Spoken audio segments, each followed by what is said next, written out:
Hi everyone, Paige Evans here today to help you scrap an important moment in your child's life. Now, I have a 3-year-old son named Fox and an 18-month-old daughter named Jane, and they get along pretty well, but let's face it, most of the time they don't. So when they hug each other, it's definitely a moment that needs to be scrapped. So this paper in the new Styleboard collection by Maggie Holmes for crepe paper was my inspiration for this layout, and the colors came from the mood board that 2Ps created for March.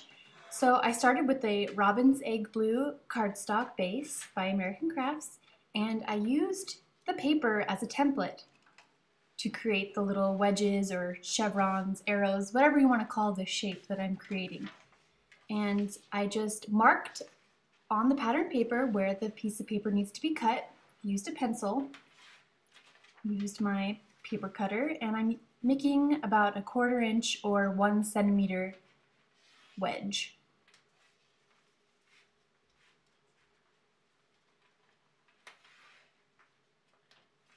All right, I got my first piece.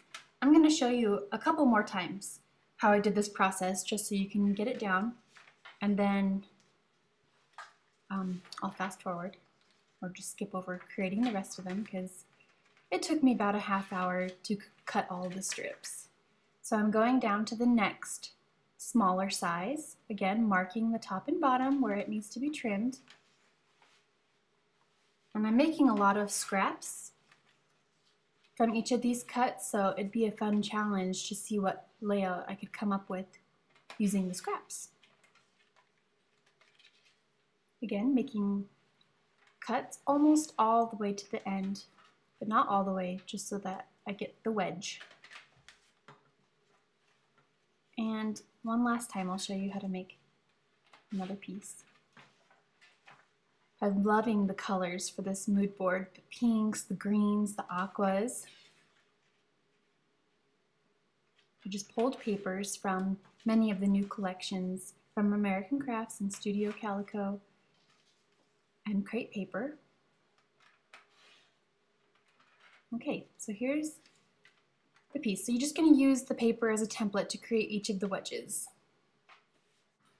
And once you have them all cut, lightly adhere them down in place. Don't want to put them down permanently until you've pretty much got them all figured out. But next I'm going to sew over each piece of paper with my sewing machine because I love that quilted look. And that will keep everything in place permanently.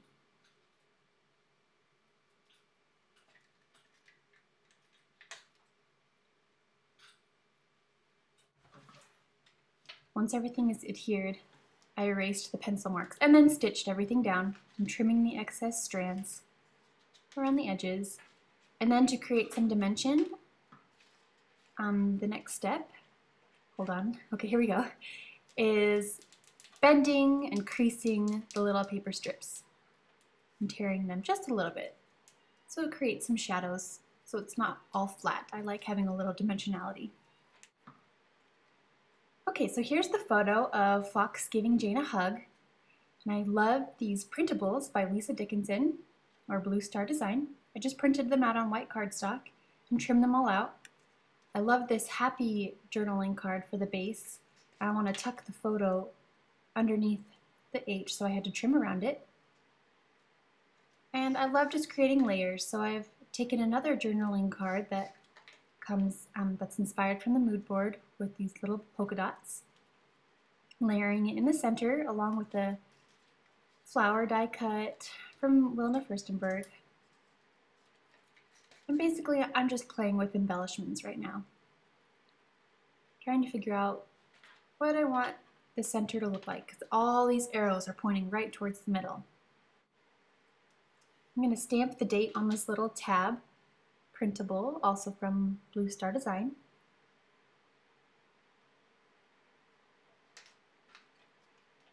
Stays on ink is my favorite.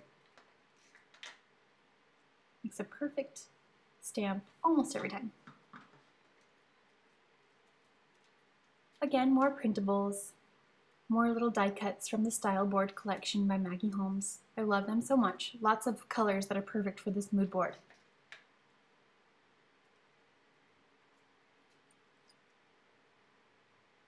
call this process just pushing paper around, just pushing it around until it's pleasing to the eye.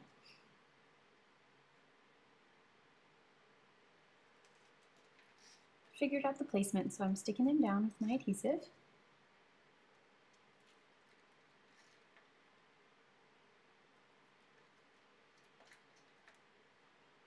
The title is going to be Too Happy. 2 kids, they're both happy.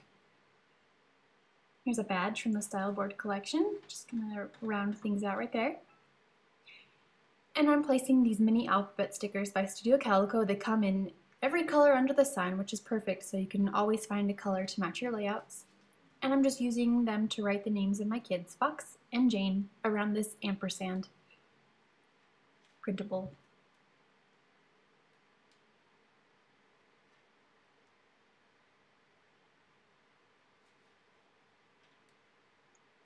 The next step is to add some journaling.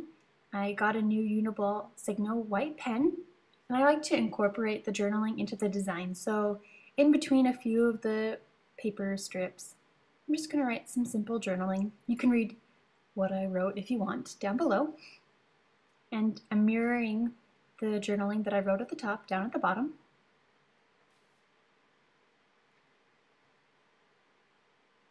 And for a final touch, what's a layout without some spray mist? So I'm just dropping a little bit around the journaling. Thank you so much. I hope you've enjoyed watching and you're inspired to scrap a special moment in your children's lives.